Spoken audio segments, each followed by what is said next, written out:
Hello बच्चों, कैसे हैं आप सब। मेरा नाम है आशीष पांडे और आप पढ़ रहे हैं बहुत ही प्यारे से शानदार से बैच में टारगेट 100 बैच। अब टारगेट 100 बैच क्या है बेटा, ये क्लास 9th हिंदी माध्यम के बच्चों के लिए है और ये क्लास 9th इंग्लिश के लिए भी लॉन्च होने वाला है, क्लास 10th के लिए हिंदी और इंग्लिश, और इधर 12th बायोलॉजी का लॉन्च होने वाला है।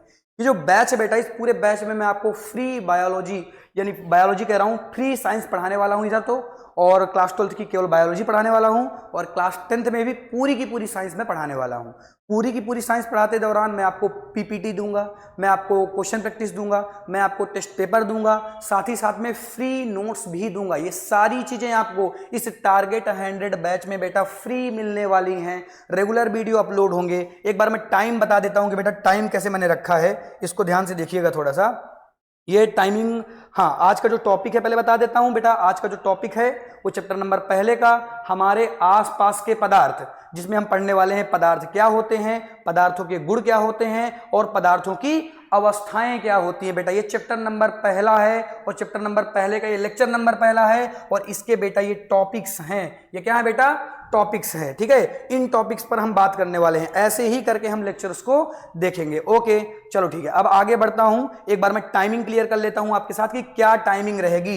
इस टाइमिंग को थोड़ा सा देख लें बेटा। इस तरह से आपको वीडियो देखने के लिए मिल जाएंगे, जैसा कि यहां पर लिखा हुआ है। देखो यहां पर पूरा शेड्यूल लिखा हुआ है। इस शेड्यूल को अगर आप नोट करना चाहते हैं तो नोट कर लें। मंडे को आपको क्लास 9th के साइंस के वीडियो देखने के लिए मिल जाएंगे। Science science science Monday Tuesday Wednesday, हो सकता है इधर भी साइंस आ जाए। एक चीज आप याद रखिएगा बेटा, ये अभी का शेड्यूल मैं बता रहा हूं। धीरे धीरे जैसे आप बढ़ते रहेंगे शेड्यूल थोड़ा सा चेंज होता रहेगा और उसकी इंफॉर्मेशन मैं आपको दे दूंगा। पूरे के पूरे वीडियो आपको प्लेलिस्ट पर मिल जाएंगे। इसी तरह क्लास 10th के वीडियो मिलेंगे, इसी तरह क्लास 12th के वीडियो मिलेंगे। ये फ्री में होने वाला है, टारगेट 100 बैच में बेटा ये होने वाला है। तो इसको बहुत ही अच्छी तरीके से पढ़िएगा, टाइम से आ जाइएगा और अच्छी तरीके से चीजों को समझिएगा। तो आइए फिर और अपने पहले चैप्टर को स्टार्ट करते हैं। पहले चैप्टर के टॉपिक नंबर पहले के साथ बेटा स्टार्ट करते हैं। पदार्थ क्या है। सबसे पहले बेटा पदार्थ पढ़ने से पहले मैं आपको कुछ चीजें बता दूं।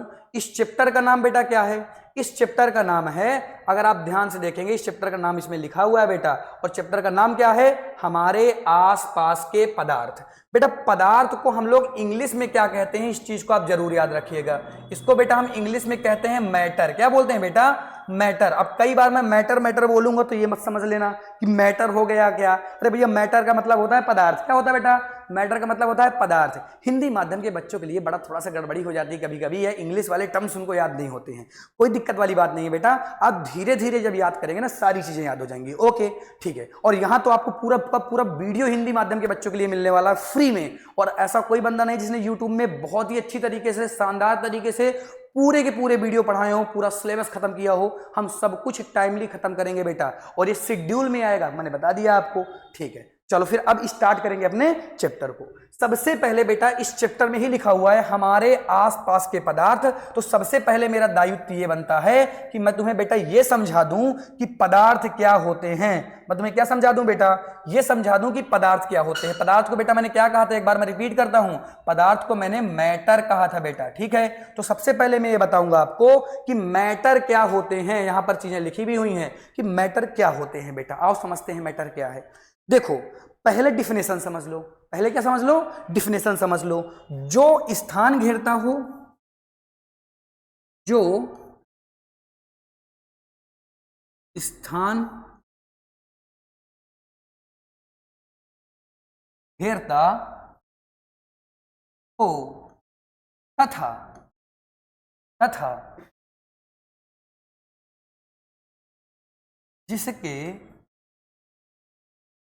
पास खुद का द्रव्यमान होता हो, जिसके पास खुद का द्रव्यमान हो बेटा, तो ये क्या कहलाता है बेटा, ये मैटर कहलाता है। डिफिनेशन मैंने लिखी, ध्यान से देखना। जिसके पास द्रव्यमान हो और जो स्थान घेरता हो, या जो स्थान घेरता हो जिसके पास क्या हो बेटा, द्रव्यमान हो, वो क्या है, पदार्थ है। यहां पर दो चीजें ध्यान देना है आपको, एक तो स्थान घेरता हो और दूसरा उसके पास क्या हो, द्रव्यमान हो। मैं और डिटेल में समझाने की कोशिश करता हूं। देखो बेटा, ब्रह्मांड में जितनी भी वस्तुएं हैं जिन्हें तुम देख पा रहे हो, और कुछ चीजें तो ऐसी भी हैं जिन्हें तुम नहीं देख पा रहे हो। जैसे अभी तुम मुझे देख रहे होगे, मेरे बोर्ड को देख रहे होगे, मेरे पेन को देख रहे होगे, अपने मोबाइल को देख रहे होगे। बेटा सब कुछ मैटर है ये, क्योंकि इनके पास क्या है, प्रॉपर एक द्रव्यमान है। देखो तुम्हारा कोई ना कोई वजन है, मेरा कोई ना कोई वजन है, इसका कोई ना कोई वजन है, तो बेटा इनके पास प्रॉपर द्रव्यमान है। और अगर मैंने यहां पर बोर्ड लगा दिया है तो बताओ दूसरा कुछ कैसे लगा सकता हूं, क्योंकि इस बोर्ड ने क्या रखा है, एक जगह स्पेस को इसने घेर रखा है। इस चीज को आपको समझना है। तो इसने इसके देखो, इसका एक द्रव्यमान है बेटा, और इसने एक जगह को घेर रखा है, इसीलिए ये क्या है, पदार्थ है। अब जैसे मैं एयर की बात करता हूं, हवा की बात करता हूं, तो क्या हवा पदार्थ है क्या? बिल्कुल पदार्थ है बेटा। क्यों? क्योंकि ऐसे ऐसे तुम जब करते हो, कैसे ऐसे ऐसे करो, तो तुम्हें क्या महसूस होगा कि तुम्हारे हाथ में महसूस होगी हवा, हवा महसूस होती है बेटा। ऐसे ऐसे करने पर क्या महसूस होती है, हवा।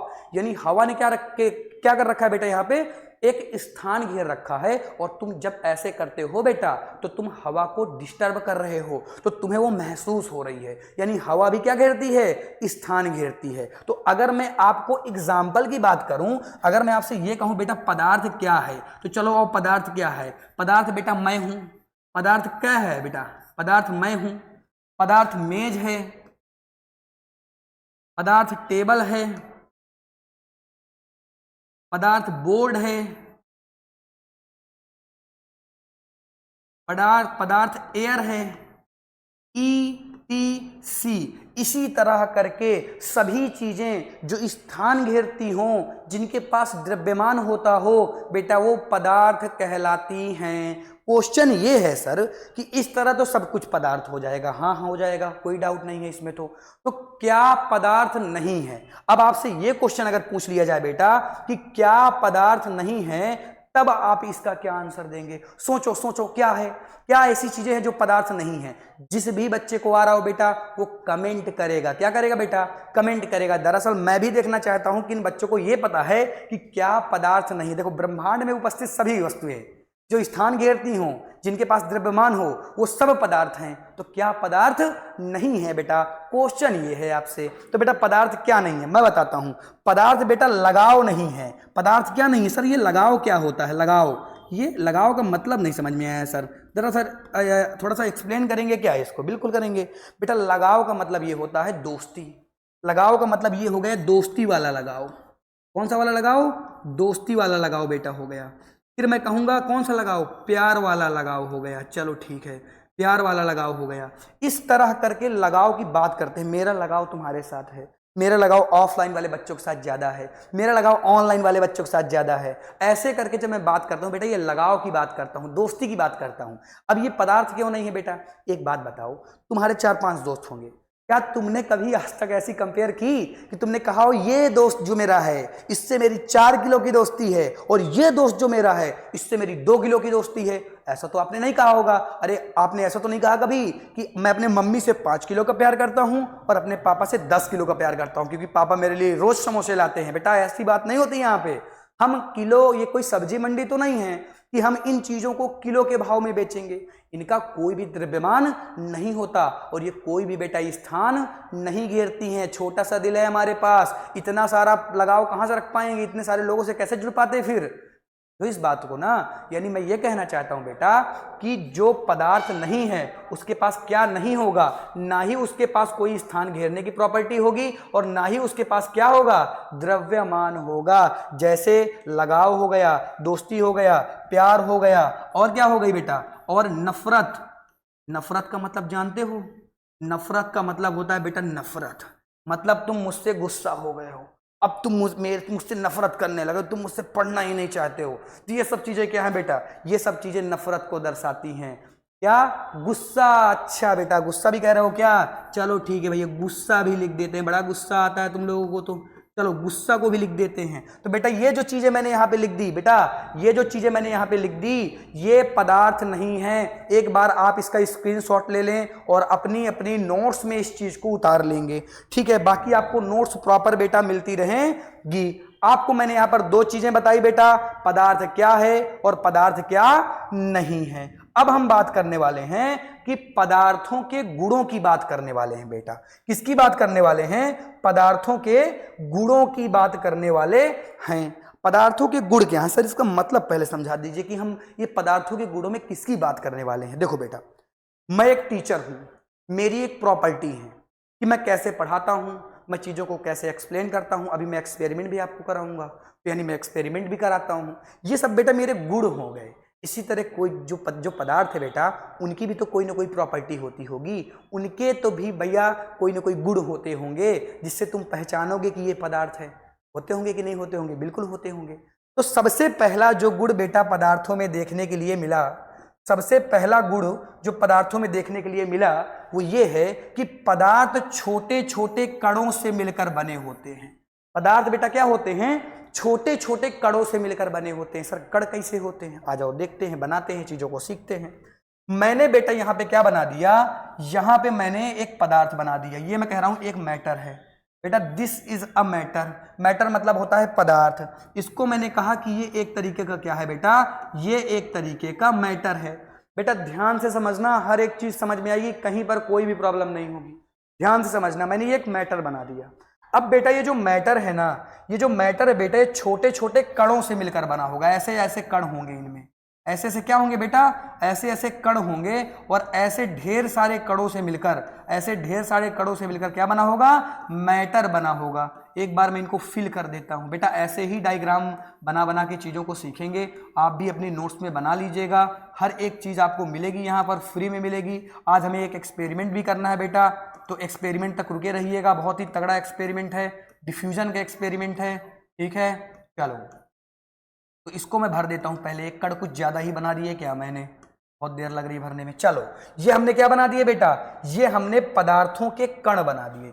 इनको मैं एक को इंडिकेट कर लेता हूं और इसको मैं कह दूंगा बेटा ये कण है। ये क्या है बेटा, ये कण है। अब देखो जो भी पदार्थ होगा, जो भी पदार्थ होगा वो इन्हीं कणों से मिलकर बना होगा। और ये कण बेटा बहुत ही छोटे होते हैं। कैसे होते हैं? ये कण बहुत ही छोटे होते हैं। अब जैसे सपोज दैट मैं एक एग्जांपल बताता हूं बेटा।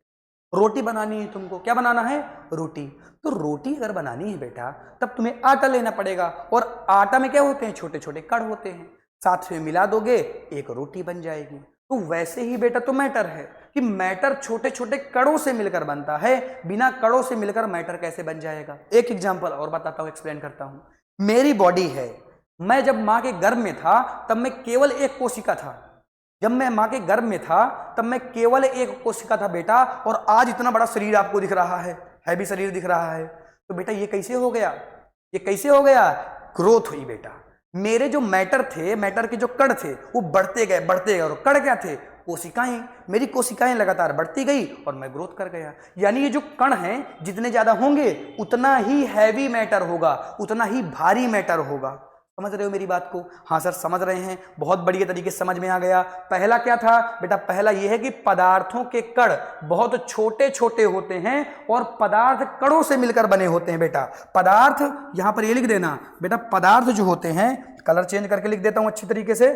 जो पदार्थ बेटा होते हैं, पदार्थ कणों से मिलकर बने होते हैं, कणों से मिलकर, कणों से मिलकर बने होते हैं। इज इट क्लियर बेटा, इज इट क्लियर? क्या यहां तक की चीजें समझ में आ रही हैं? क्या यहां तक की चीजें समझ में आ रही हैं? ये पहला मैंने बताया बेटा गुड, अभी बहुत ही अच्छी तरीके से एक्सप्लेन करूंगा। आप एक साथ लिख लीजिएगा, मैं अलग अलग समझा देता हूं। क्या ये पहली चीज क्लियर हो गई सब बच्चों को? हाँ सर क्लियर हो गई, बहुत अच्छे से क्लियर हो गई सर। अगर कोई प्रॉब्लम है तो क्या करें सर? तो भैया कमेंट करो, कमेंट करेंगे तो सोल्यूशन आपको जरूर मिलेगा कुछ ना कुछ। ठीक है, ये पहली प्रॉपर्टी समझ में आ गई। आ जाओ अब दूसरी प्रॉपर्टी के साथ आते हैं। बेटा दूसरी प्रॉपर्टी में क्या है, एक बार पढ़ लो पहले, फिर समझ लेते हैं। पहले पढ़ना जरूरी है। पदार्थ के कणों के बीच रिक्त स्थान होता है बेटा। पदार्थों के कणों के बीच क्या होता है, रिक्त स्थान होता है। सर समझ में नहीं आया सर, ये तो समझ में ही नहीं आया कि पदार्थों के कणों के बीच रिक्त स्थान कैसे होता है। आ जाओ समझते हैं, ध्यान से समझते हैं थोड़ा सा। आओ चलो फिर से बनाते हैं मैटर को, फिर से बनाते हैं, फिर से। अब इस बार छोटा बनाऊंगा बेटा। ये हमने क्या बना दिया, मैटर बना दिया। इसको मैं कहूंगा कि ये जो मैंने बनाया बेटा, ये मैंने मैटर बनाया है, और इस मैटर में कण भर देता हूं, क्योंकि अभी अभी तुमने सीखा कि पदार्थ कणों से मिलकर बना होता है। यहां पर मैं कणों को बना देता हूं ताकि आपको ये पता रहे कि हाँ ये कण हैं, इन्हीं कणों से मिलकर बना हुआ है पदार्थ। ठीक है, चलो ये मैंने क्या बना दिए बेटा, ये मैंने कण बना दिए। मैं ये कहना चाहता हूं कि पदार्थ तो बेटा 3 प्रकार के होते हैं। जो पदार्थ होते हैं बेटा, पदार्थ तो 3 प्रकार के होते हैं, सॉलिड, लिक्विड, सॉलिड लिक्विड और गैस एंड गैस। तो 3 प्रकार के पदार्थ होते हैं बेटा। इन तीनों प्रकार के पदार्थों में ये जो अवकाश है, ये जो रिक्त स्थान है बेटा, ये पाया ही पाया जाता है। क्या होता है बेटा, ये पाया ही पाया जाता है। और ये क्या रिक्त स्थान है, थोड़ा सा इसको डिटेल में समझते हैं। देखो बेटा, ये मैं 2 मॉलिक्यूल्स को इंडिकेट करता हूं, मतलब 2 कणों को इंडिकेट करता हूं। पहले लिख देता हूं कि ये कण है। ये क्या है बेटा, ये कण है। अब इन कणों को आप पकड़ लेते हैं। मैंने 2 कणों को पकड़ लिया। मैं इस वाले कण को पकड़ता हूं, इस वाले को देखो मैंने रंग बिरंगा कर दिया है। और मैं साथ ही साथ में इस वाले कण को पकड़ लेता हूं, इसको भी मैंने क्या कर दिया है, इसको भी मैंने रंग बिरंगा कर दिया है, ताकि आपको अच्छी तरीके से दिखे और चीजें समझ में आए बेटा। इन और देखो, ये 1 नंबर वाला हो गया, ये दूसरे नंबर वाला हो गया। ये 1 नंबर वाला बेटा हो गया और ये दूसरे नंबर वाला हो गया। अगर ध्यान से समझोगे तो चीजें समझ में आएंगी। 1 और 2 के बीच में बेटा डिस्टेंस है। 1 और 2 के बीच में क्या है बेटा, 1 और 2 के बीच में बेटा डिस्टेंस है। और इसी डिस्टेंस को बोलते हैं बेटा पदार्थों के कणों के बीच का अवकाश। क्या बोलते हैं बेटा, पदार्थों के कणों के बीच का बेटा अवकाश बोलते हैं। और इसी अवकाश का एक नाम है, एनसीईआरटी कहती है कि मैं इसको बोलती हूं अंतर आणविक अवकाश। क्या बोलती हूं मैं इसको, अंतर आणविक अवकाश बोलती हूं। यानी मैं ये कहती हूं, एनसीईआरटी कहती है, यानी मैं ये कहती हूं कि जब 2 कणों के मध्य में अवकाश पाया जाएगा तो उस अवकाश को मैं अंतर आणविक अवकाश बोलूंगी। Is it clear. आगे मैं बेटा इसकी डिफिनेशन भी लिखवा दूंगा, कोई दिक्कत वाली बात नहीं है। प्रॉपर नोट्स आपको फ्री में मिलने वाली हैं। क्या ये बात समझ में आई क्या कि रिक्त स्थान होता है। मैंने रिक्त स्थान को दिखा भी दिया। देखो अब किसी का भी तुम रिक्त स्थान देख लो, आओ देखते हैं। देखो इन दोनों के बीच में रिक्त स्थान है क्या, हाँ बिल्कुल है। क्या इसके और इसके बीच में रिक्त स्थान है, बिल्कुल बिल्कुल है। इसके बीच में भी रिक्त स्थान है, इसके बीच में भी रिक्त स्थान है, इसके बीच में भी है, इसके बीच में भी है, इसके बीच में है, इसके बीच में, इसके बीच में। सर मुझे एक चीज समझ में नहीं आई कि आपने कहा कि सॉलिड, लिक्विड और गैस 3 प्रकार के क्या होते हैं, मैटर होते हैं। ये सॉलिड, लिक्विड और गैस। चलो मुझे लिक्विड और गैस का तो सर समझ में आता है, लेकिन मुझे ये समझ में नहीं आता कि ये जो सॉलिड है बेटा, मुझे ये समझ में नहीं आता कि ये जो सॉलिड है ना, ये सॉलिड, इस सॉलिड में कहाँ पे स्पेस होता है सर, अवकाश कहाँ होता है। ईंट में कहाँ पे अवकाश होता है बेटा, ईंट में अवकाश होता है। कभी तुम ईंट ले लो, अभी तुम ईंट ले लो, चलो आज प्रैक्टिकल कर लेना लाइव। ईंट ले लो और ईंट में पानी डाल दो, कहीं ईंट पड़ा हो उसको ले आना और उसमें पानी डालना। तुम देखोगे प्रॉपर 1 गिलास पानी लगभग ईंट के अंदर ही समा जाएगा। तो बेटा अगर जगह ना होती तो क्या वो पानी ईंट के अंदर समाता। तो इसीलिए बेटा कहते हैं लाइव प्रैक्टिकल जरूर कर लिया करिए, इसको करिएगा जरूर। आप ईंट लीजिएगा और उसमें पानी डालिएगा, आप देखेंगे उसमें एक मात्रा में पानी क्या हो जाएगा, उसी के अंदर समा जाएगा। यानी मैं कहूंगा कि सॉलिड में भी बेटा स्पेस होता है। तभी तुम लोग तराई करते हो, तभी जब घर बन रहा होता है तो जब ईंट आती है तो पहले ईंट को धुल लिया जाता है, ईंट को धुल के पानी में डुबो दिया जाता है, क्योंकि बीच में होता है बेटा स्पेस ईंटों के। अगर तुम ऐसा नहीं करोगे तो स्पेस हमेशा के लिए रहेगा और दीवार कमजोर बन जाएगी। उसको पानी पिलाओगे तो उसके मॉलिक्यूल्स बड़े होंगे तो स्पेस अपने आप भर जाएगा। आगे डिटेल में मैं इसकी बात करूंगा। अभी बेटा मैं रिपीट करता हूं, मैंने तुम्हें सिखाया पदार्थ के कणों के बीच रिक्त स्थान होता है। और ये रिक्त स्थान मैंने यहां पे बता भी दिया डायग्राम में कि बेटा रिक्त स्थान किस तरह से होता है और कैसे होता है। Is it clear. यहां तक की चीजें सबको समझ में आ गई हैं। हाँ सर यहां तक की चीजें बहुत बढ़िया समझ में आ रही हैं, सारी चीजें आ गई हैं। तो आओ नेक्स्ट प्रॉपर्टी में चलते हैं और नेक्स्ट 2 प्रॉपर्टी की बात करते हैं। देखो बेटा 2 चीजें तो मैंने तुमको सिखा दी, अब हम आ गए हैं आगे। देखो पदार्थों के कण निरंतर गतिशील होते हैं। जो पदार्थों के कण होते हैं बेटा उनमें हल्की फुल्की गतिशीलता पाई जाती है। अब अगर मैं लिक्विड की बात करता हूं तो तुम्हें पता ही है कि लिक्विड बहता है। अब तुम्हें गैस का पता ही है कि बहता है। तो बेटा इनमें क्या होती है, इन जो कण होते हैं ना, इन कणों के बीच में क्या पाई जाती है बेटा, गतिशीलता पाई जाती है। थोड़ा सा इंपॉर्टेंट पॉइंट है, इसको आप याद रखेंगे। गतिशीलता पाई जाती है, थोड़े बहुत जो मॉलिक्यूल्स हैं वो मूव करते रहते हैं, हल्का हल्का मूव करते रहते हैं बेटा, हिलते रहते हैं इधर उधर। तो हम कहेंगे कि बेटा पदार्थों के कणों के बीच क्या पाई जाती है, गतिशीलता पाई जाती है। किसी में कम होती है, किसी में ज्यादा होती है, सीधी सी बात ये है। ओके, अगला बेटा ये समझने वाला पॉइंट है कि पदार्थों के कणों के बीच बेटा आकर्षण बल कार्य करता है। क्या कार्य करता है, आकर्षण बल कार्य करता है। ये यहां पर थोड़ा सा मैं समझाऊंगा इस चीज को कि ये आकर्षण बल क्या है। आओ समझते हैं। ये मैंने फिर से बेटा क्या बना दिया है, ये मैंने फिर से बना दिया है मैटर। ये मैं क्या बना दिया बेटा, ये मैं फिर से बना दिया मैटर मतलब पदार्थ। आओ इसके कण बना लेते हैं, इसके कण बना लेते हैं।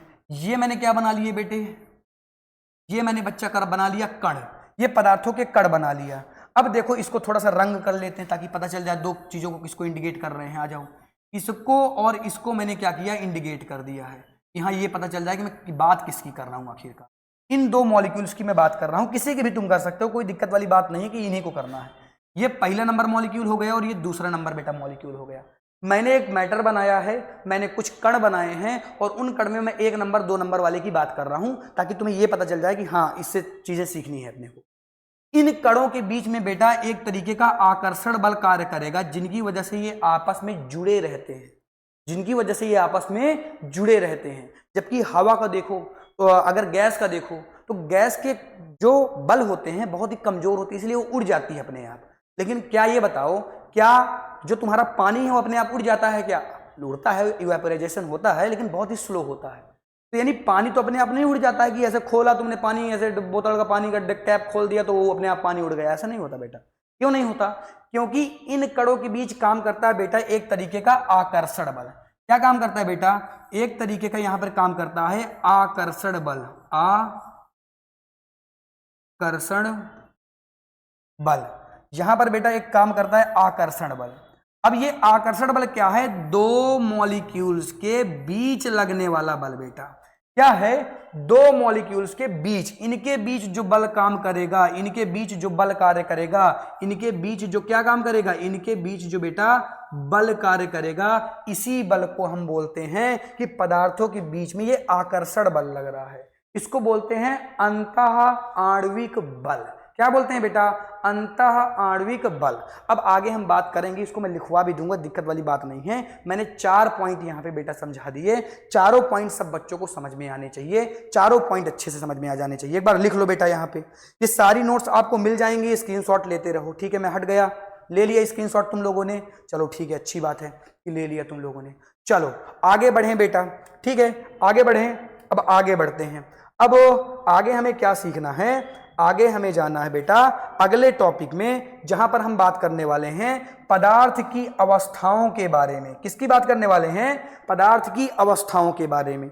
अभी अभी मैंने अवस्थाएं बता दी, केवल नाम जानना है बेटा। पदार्थ की अवस्थाओं के नाम बेटा 3 तरीके के हैं। पदार्थ की 3 अवस्थाएं होती हैं। कितनी अवस्थाएं होती हैं? 3 अवस्थाएं होती हैं बेटा। पदार्थ की 3 अवस्थाएं होती हैं। तीनों अवस्थाओं के नाम आओ लिख लेते हैं। चलो, तीनों अवस्थाओं के नाम क्या है? पहली अवस्था के नाम है बेटा सॉलिड, अभी हिंदी से भी लिखवा दूंगा। दूसरी अवस्था का नाम है बेटा लिक्विड। क्या नाम है? लिक्विड। और तीसरी अवस्था का बेटा नाम क्या हो जाता है? गैस। तीसरी अवस्था का नाम क्या हो जाता है बेटा? गैस हो जाता है। तो ये इनके हिंदी नाम क्या है, आ जाओ जान लेते हैं। सॉलिड को बेटा बोलते हैं ठोस। क्या बोलते हैं? ठोस। लिक्विड को बेटा बोलते हैं द्रव्य। क्या बोलते हैं बेटा? द्रव्य। और गैस को तो गैसे ही बोलते हैं। क्या बोलते हैं? गैसे ही बोलते हैं। और कोई ऑप्शन गैस के लिए आपके पास नहीं है। पदार्थ की बेटा कितनी अवस्थाएं? पदार्थ की बेटा 3 अवस्थाएं। कौन कौन सी? Solid, liquid, gas. 3 प्रकार की अवस्थाएं होती हैं। इनकी डिटेल में चर्चा हम आने वाले दूसरे वीडियो में करेंगे। अभी मैंने केवल इतना बताया आपको कि पदार्थ की कितनी अवस्थाएं होती हैं, सबको समझ में आ गया होगा, इसमें कोई दिक्कत वाली बात नहीं है। अब आ जाते हैं बहुत ही महत्वपूर्ण टॉपिक, जिसमें हम बात करने वाले हैं कुछ महत्वपूर्ण अभिक्रियाओं के बारे में। किसकी बात करने वाले हैं बेटा? कुछ महत्वपूर्ण अभिक्रियाओं के बारे में, कुछ महत्वपूर्ण परिभाषाओं के बारे में बात करने वाले हैं। अभी मैंने क्लास 10th पढ़ाया था तो अभिक्रिया मेरे दिमाग में थी, ठीक है, कोई दिक्कत वाली बात नहीं है। चलो ठीक है, चलो तो हम क्या बात करने वाले हैं, कुछ परिभाषाओं की बात हम करने वाले हैं। कुछ परिभाषाएं जो महत्वपूर्ण हैं, जो एनसीईआरटी पर दी हुई हैं बेटा। अगर उन परिभाषाओं को तुम नहीं समझते हो, आज एक्सपेरिमेंट भी कराऊंगा, मैंने कहा था, आज प्रॉमिस किया था ना एक्सपेरिमेंट कराने का, एक्सपेरिमेंट भी कराऊंगा। तो कुछ बेटा क्या होती हैं, परिभाषाएं होती हैं जो कि वेरी इंपॉर्टेंट हैं, वेरी इंपॉर्टेंट परिभाषाएं हैं। क्योंकि बेटा अगर तुम इनको नहीं सीखोगे तब तो चैप्टर पूरा गायब हो जाएगा। क्यों गायब हो जाएगा? क्योंकि चैप्टर इंपॉर्टेंट है, ठीक है, और चैप्टर में आने वाले टर्म्स इंपॉर्टेंट हैं और वो समझ में आएंगे परिभाषाओं के द्वारा।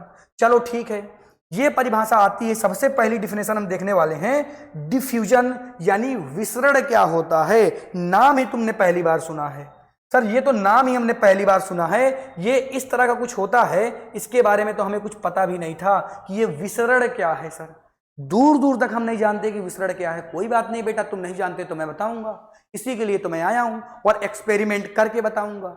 मैं विसरण के बारे में बेटा कुछ बोलूं उससे पहले मैं कुछ आपको दिखाना चाहूंगा। विसरण क्या है? विसरण ये है कि जब मैं किन्हीं दो चीजों को मिलाऊं और वो अच्छी तरीके से मिल जाएं, मैं कहूंगा विसरण दिख रहा है। मैं समझाना चाहूंगा इस चीज को एक्सपेरिमेंट के जरिए। बेटा मैंने यहां पर कुछ चीजें ली हैं, ये मैंने बिल्कुल प्योर वाटर लिया है, पी भी सकते हो तुम लोग। ये मैंने प्योर वाटर लिया है बेटा। क्या लिया है? मैंने प्योर वाटर लिया है। यहां पे बेटा ध्यान दो, यहां पर मैंने प्योर वाटर लिया है।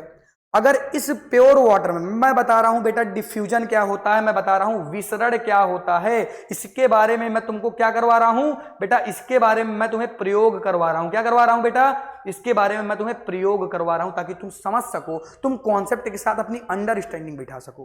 कैसे? मैंने पूरे के पूरे 20-25 रुपए की क्या खरीदी है? इंक खरीदी है, जो आप कपड़े में बेटा चढ़ाते हैं, इसी को मैंने लिया है। आ जाओ देखते हैं क्या होता है।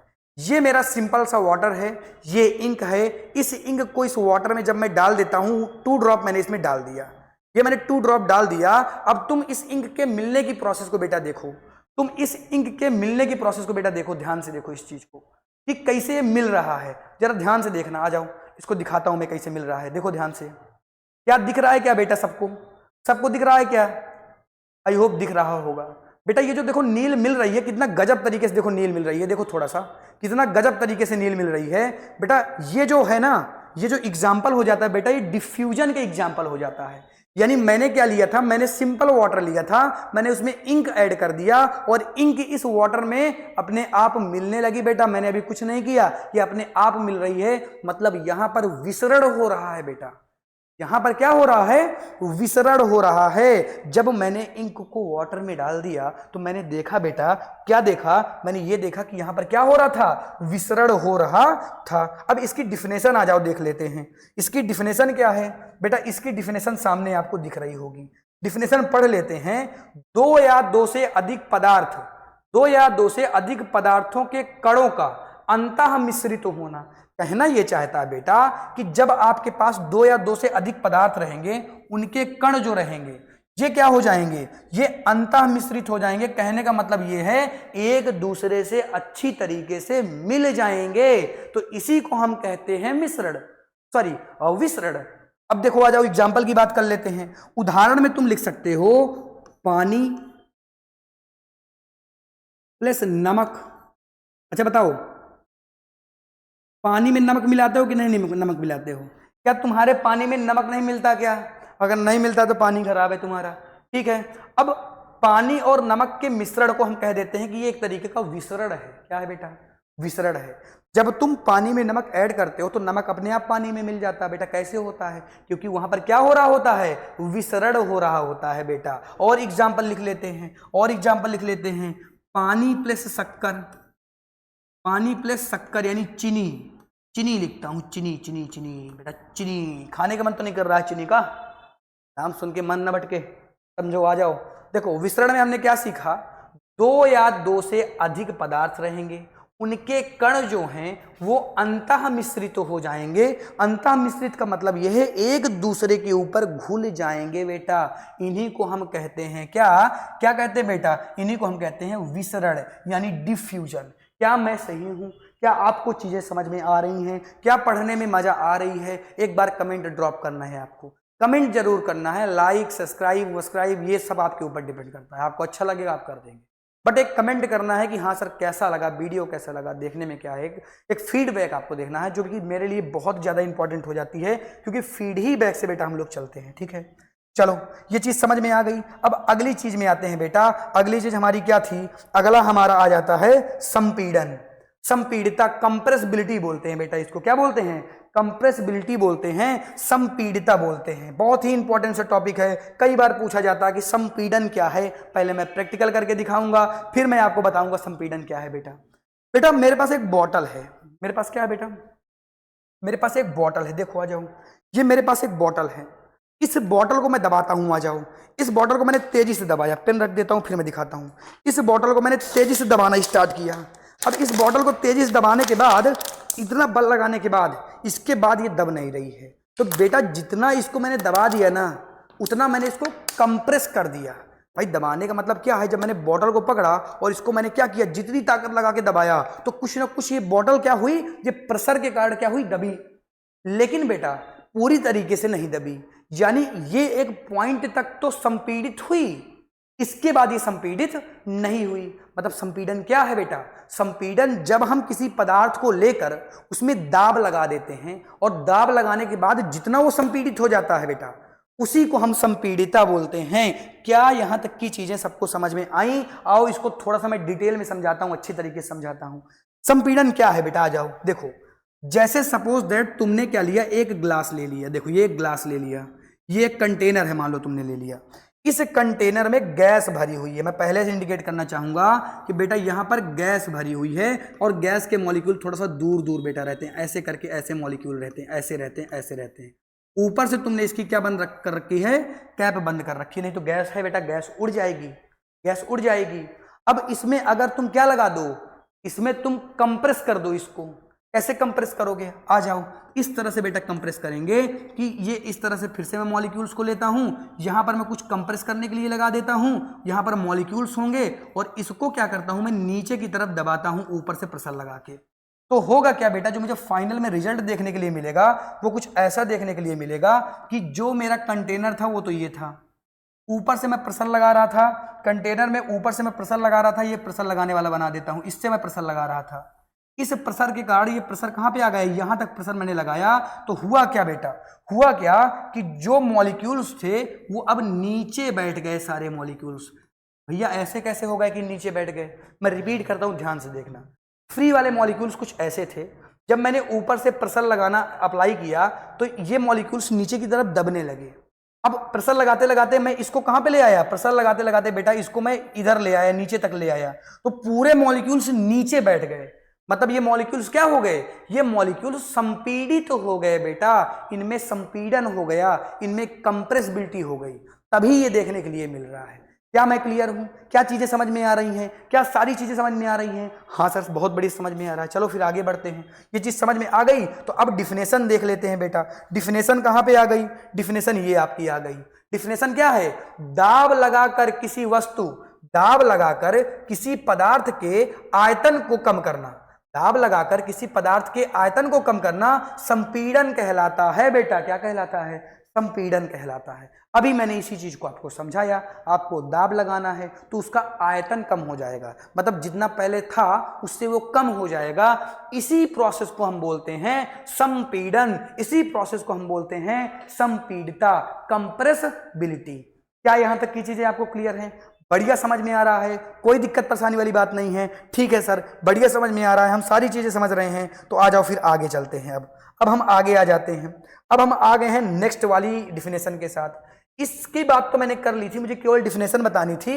इसकी बात बेटा तो याद करो मैंने की थी, मैंने कहा था ना कणों के बीच में अवकाश होता है, उस अवकाश को अंतर आणविक अवकाश कहते हैं। और ये उसकी डिफिनेशन रही, दो अणुओं या परमाणुओं के बीच का स्थान अंतर आणविक अवकाश कहलाता है। यहां पर मैंने दो कण बना दिए बेटा, ये मैंने क्या बना दिए, दो कण बना दिए। इन दोनों कणों को थोड़ा सा मैं क्या कर लेता हूं, ये मैंने कलर कर लिया दोनों कणों के बीच में, ये दोनों कणों के बीच में मैंने क्या कर लिया, कलर कर लिया। इनके बीच में बेटा जो अवकाश होगा, इनके बीच में कोई ना कोई अवकाश होगा, ये कोई ना कोई अवकाश होगा, स्पेस होगा। स्पेस होगा, इसी स्पेस को क्या बोलते हैं, इसी स्पेस को बोलते हैं अंतर आणविक अवकाश। इज इट क्लियर बेटा? क्या सारी चीजें समझ में आ रही हैं? क्या मजा आ रहा है क्या? चलो ठीक है, ये चीज समझ ली। इसके बारे में मैं डिटेल में बात भी कर चुका था, अभी बात किया था शुरुआती जब लेक्चर में पढ़ा रहा था, मैंने वहां पर डिटेल में एक्सप्लेन किया था। मैंने परिभाषा बता दी, दो अणुओं या परमाणुओं के बीच के स्थान को क्या बोलते हैं बेटा? बीच के स्थान को बोलते हैं अंतर आणविक अवकाश बोलते हैं। ठीक है सर, यहां तक की चीजें क्लियर हो गई हैं। अब आप आगे बढ़िए, तो चलो आगे बढ़ते हैं, आगे बढ़ते हैं। अब हम बहुत ही इंपॉर्टेंट डिफिनेशन देखने वाले हैं बेटा। इन दो टर्म्स को अच्छे से आप पढ़िए तो मैं आपको इन दोनों टर्म्स को सिखा दूं। बेटा पहला टर्म्स क्या है? अंतः आणुक बल, और दूसरा क्या है? अंतः आणुक बल। ध्यान से बेटा समझना, एक अंतः है और एक अंतरा है। थोड़ा सा इनको मैं इंडिकेट करना चाहूंगा ताकि आपको समझ में आ जाए। एक बेटा अंतः है और एक अंतरा है, इन दोनों को ध्यान से समझना। इन दोनों में कंफ्यूजन होता है बच्चों को, बच्चे अक्सर इन दोनों को एक ही चीज समझ लेते हैं। ऐसा बेटा नहीं है, दोनों अलग अलग डिफिनेशंस हैं। दोनों क्या है बेटा? अलग अलग डिफिनेशंस हैं। आ जाओ कैसे समझते हैं इस चीज को, मैं समझाता हूं। अंतः आणुक बल का मतलब क्या है कि देखो मैं क्या कर रहा हूं, मैंने क्या किया, मैंने एक पदार्थ बना दिया। यहां पर मैंने क्या बना दिया? एक मैटर बना दिया। ये मैंने एक मैटर बना दिया, ये मैं मैटर बना रहा हूं। इस मैटर में मैं कण बना देता हूं, छोटे छोटे कण जो मैं बना रहा था, इस मैटर में कण बना देता हूं। ये कणों से मिलकर बना होता है। ठीक है, ये मैंने कण बना दिए बेटा, ये मैंने कण बना दिए। मैं ये कहना चाहता हूं, पहले इंडिकेट कर लेता हूं कुछ कणों को। मैं मान लो इन दोनों कणों को इंडिकेट कर दिया, इसको और इसको मैं क्या कर रहा हूं, इसको मैं दिखा दिया तुमको कि हाँ मैं इन दोनों की बात कर रहा हूं। अब ध्यान से समझना, मैंने अभी तुमको प्रॉपर्टी में बताया था कि इन दोनों के बीच में आकर्षण बल काम कर देगा। इनके बीच में एक तरीके का बल लगता है जिनके कारण ये एक दूसरे से बंधे होते हैं बेटा, जिनके कारण ये एक दूसरे से बंधे होते हैं। दोनों में बेटा डिफरेंट ये है कि सबसे पहले तुम समझो अंतराणुक बल को, कि कोई पदार्थ है, उसके दो कण हैं, ये पहला कण हो गया, ये दूसरा कण हो गया। इन दोनों कणों के मध्य लगने वाले बल को क्या कहते हैं? अंतराणुक बल कहते हैं। लेकिन अंतः की जब बात कर लेते हैं बेटा, तो इन दोनों को मैं यहां पे बाहर निकालना चाहूंगा। इन दोनों कणों को मैंने बाहर निकाल लिया और मैंने कहा बेटा कि इन दोनों कणों के मध्य जो बल लग रहा है, इन दोनों कणों के मध्य जो लगे, ये नंबर 1 कण है, नंबर 2 कण है, इन दोनों कणों के मध्य जो बल लग रहा है बेटा, इस कण को, इस बल को मैंने क्या कहा? इस बल को मैंने डिफिनेशन नंबर 5वीं का नाम दे दिया। ये मैं 5वीं लिख रहा हूं, मतलब डिफिनेशन नंबर 5वीं। अंतःआण्विक बल पूरा लिख नहीं रहा हूं मैं, ठीक है, समझ आएगा। तो इसको मैं अंतःआण्विक बल बोलता हूं, लेकिन अंतराणुक बल बोलता हूं, सॉरी। लेकिन जब मैं अंतः की बात करता हूं तो मैं किसी एक कण को लूंगा और इस कण के अंदर जब मैं जाऊंगा तो मुझे परमाणु मिलेंगे, मुझे एटम मिलेंगे। ये एटम से मिलकर बेटा बना होगा, ये कण एटम से मिलकर बना होगा। और इन एटम्स के मध्य में भी क्या काम करता है बेटा? इन एटम्स के मध्य में भी एक तरीके का आकर्षण बल काम करता है, जिसको हम क्या बोलते हैं बेटा? अंतःआण्विक बल बोलते हैं। क्या बोलते हैं? इन परमाणुओं के बीच, देखो मैंने ये बनाया है बेटा, इसको मैं कहूंगा कि ये एक तरीके का कण है, और इसको मैं कहूंगा बेटा ये एक तरीके का परमाणु है। क्या है बेटा? एक तरीके का परमाणु है। थोड़ा सा समझने में जटिलता आई होगी, मैं एक बार रिपीट कर देता हूं तो समझ में आ जाएगा। कैसे समझ में आएगा? कि एक मैटर है बेटा, एक मैटर है, वो कणों से मिलकर बना हुआ है। जब मैं कण की बात करता हूं, मैंने इन कणों को बाहर निकाल दिया। इन कणों के बीच में एक तरीके का क्या काम करता है? एक तरीके का बेटा बल कार्य करता है, और इस बल को कहते हैं अंतराणुविक बल। लेकिन इसी कण के अंदर परमाणु होते हैं। कणों के अंदर क्या पाए जाते हैं बेटा? कणों के अंदर बेटा परमाणु पाए जाते हैं। मैं परमाणु बना रहा हूं, कणों के अंदर बेटा परमाणु पाए जाते हैं, और इन परमाणुओं के मध्य जो कार्य करता है उसको हम बोलते हैं अंतःआण्विक बल। आओ जाओ डिफिनेशन लिख लेते हैं, तो एक बार डिफिनेशन में सारी चीजें क्लियर भी हो जाएंगी। आ जाओ डिफिनेशन लिख लेते हैं, ठीक है। डिफिनेशन कहाँ गई भैया इसकी? ये रही डिफिनेशन, ये, ठीक है। इस डिफिनेशन को आप समझो, थोड़ा सा समझो इस डिफिनेशन को। अभी मैंने बताया भी है, लेकिन एक बार समझ लो। अंतराणुविक बल के बारे में समझो। देखो बेटा क्या लिखा हुआ है अंतराणुविक बल में? क्या लिखा हुआ है कि पड़ोसी कण, परमाणु, अणु या आयन, के बीच लगने वाले बलों को, ये बल आकर्षण प्रकृति के हो सकते हैं, ये बल बेटा प्रतिकर्षण प्रकृति के हो सकते हैं। मैं रिपीट करता हूं कि एक कोई मैटर हो गया बेटा, इस मैटर में कण होंगे बेटा, और इन कणों के मध्य जो बल लग रहा होगा उसको हम अंतर आणविक बल कहते हैं। और ये बल हो सकता है कि प्रतिकर्षण प्रकार का हो, या हो सकता है कि आकर्षण प्रकार का हो सकता है कि आकर्षण प्रकार का हो। इसे इंग्लिश में बोलते हैं इंटरमोलिकुलर फोर्स। इंग्लिश में क्या बोलते हैं बेटा? इंटरमोलिकुलर फोर्स बोलते हैं। इज इट क्लियर बेटा? यहां तक की चीजें क्लियर हो गई। डिफिनेशन सब लोग अपने अपनी नोट्स में लिख लेंगे। अब मैं आपको अगली डिफिनेशन बताऊंगा। अगली डिफिनेशन है बेटा अंतः आणविक बल। ये क्या कहती है डिफिनेशन? बेटा ये डिफिनेशन क्या कहती है, आ जाओ थोड़ा सा सीखो इस डिफिनेशन के बारे में। एक ही अणु के परमाणु, देखो ध्यान दो बेटा, एक ही अणु के परमाणुओं के बीच लगने वाले बल को ध्यान देना। एक ही अणु के परमाणुओं के बीच लगने वाले बल को, मतलब यहां पर मैंने क्या बनाया? मैटर बनाया बेटा। मैंने यहां पर मैटर बनाया बेटा। मैटर में मैंने कण बनाए बेटा। अब इन कणों को मैं कहता हूं कि ये अणु हैं बेटा। क्या है बेटा? अणु हैं। अणु किससे मिलकर बने होते हैं बेटा? अणु परमाणु से मिलकर बने होते हैं। परमाणु से मिलकर बने होते हैं। और इन्हीं परमाणुओं के बीच जो बल लगता है, इन्हीं परमाणुओं के बीच जो बल लगता है, बीच जो बल लगता है बेटा, इन्हीं को बोलते हैं इंट्रामोलिकुलर फोर्स। क्या बोलते हैं? इंट्रामोलिकुलर फोर्स बोलते हैं। और अगली लाइन बेटा बहुत ही ज्यादा इंपॉर्टेंट है, वो ये है कि देखो, अगर मैं बात करता हूं कौन सा बल ज्यादा मजबूत होगा, जो मैंने पहले बताया, ये जो अभी अंतः वाला है कि अंतरा वाला है, तो बेटा अंतः वाला ज्यादा मजबूत होता है। नोट डाल के बेटा इस पॉइंट को लिखना, वेरी इंपॉर्टेंट पॉइंट, कि अंतः आणविक बल की तुलना में अंतरा आणविक बल काफी कमजोर होता है। बेटा ध्यान से देख लो, अंतः आणविक बल की तुलना में अंतरा आणविक बल काफी कमजोर होता है। यानी स्ट्रॉन्ग कौन सा होता है बेटा? ये बहुत मजबूत होता है, ये मजबूत प्रकार का होता है, क्योंकि बेटा ये अणुओं के परमाणुओं के मध्य लग रहा है। कहां पे लग रहा है? अणुओं के परमाणुओं के मध्य लग रहा है। क्या सारी चीजें समझ में आ रही हैं क्या? जो बेटा समझ में ना आए उसको रिपीट करना है, आपको बैक जाना है, उसको फिर से देखना है, तो चीजें जरूर समझ में आएंगी, कहीं पर कोई भी प्रॉब्लम नहीं होगी। आ जाओ अब लास्ट डिफिनेशन की बात कर लेते हैं। लास्ट डिफिनेशन क्या है बेटा? तरलता। तरलता क्या है? अरे बहने का गुण तरलता। बहने का गुण बेटा तरलता होती है। सर तरलता समझ में नहीं आई, अभी थोड़ा सा और एक्सप्लेन कर दीजिए। एक्सप्लेन कर देता हूं बेटा। ये मेरे पास पानी है बेटा, ये क्या है? पानी है। अगर इसको मैं कैप ओपन कर दूं और ऐसे कर दूं तो पूरा का पूरा पानी बह जाएगा कि नहीं बह जाएगा? बिल्कुल सर बह जाएगा। तो बेटा पदार्थ के कणों के बहने के गुण को, पदार्थ के कोई कण है बेटा, और इन कणों के बहने के गुण जो होते हैं, तरलता बेटा किससे रिलेटेड है? तरलता रिलेटेड है बहने से।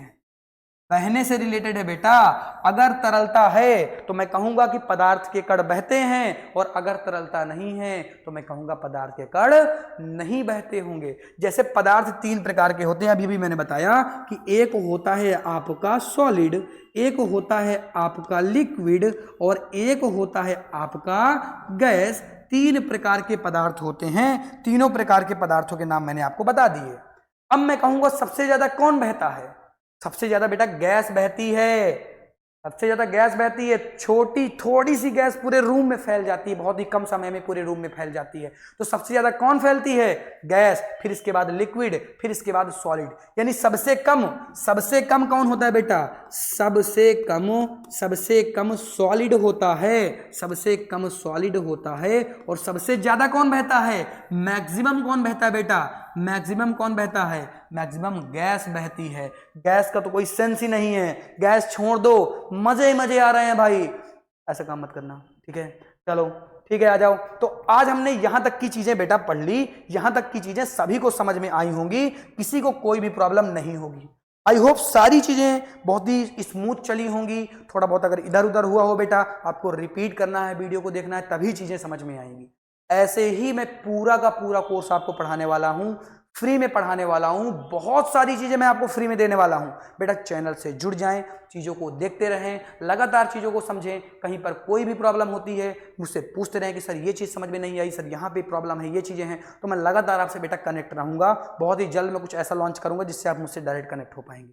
तो ये सारी चीजें बेटा जो मैंने आपको पढ़ाई इस YouTube चैनल में पढ़ाई और फ्री में पढ़ाई बेटा, ये बहुत ही अच्छी चीजें हैं। ये आपके लिए एक नई पहल है बेटा। आपको सपोर्ट करना है, आपको चीजों को देखना है। पर डे क्लासेस अपलोड हो जाएंगी, चैनल से जुड़ जाना है, क्लास आते ही वीडियो को देखना स्टार्ट कर देना है। ठीक है, चलो ठीक है फिर, ठीक है, मिलता हूं मैं आपसे कल की क्लास में जिसमें हम पढ़ने वाले हैं आगे की फेज क्या आने वाली है। बहुत ही इंटरेस्टिंग से टॉपिक है, बहुत मजा आने वाली इस चैप्टर को पढ़ने में। तो मिलता हूं मैं आपसे नेक्स्ट क्लास में। Thank you so much for watching, tata bye bye.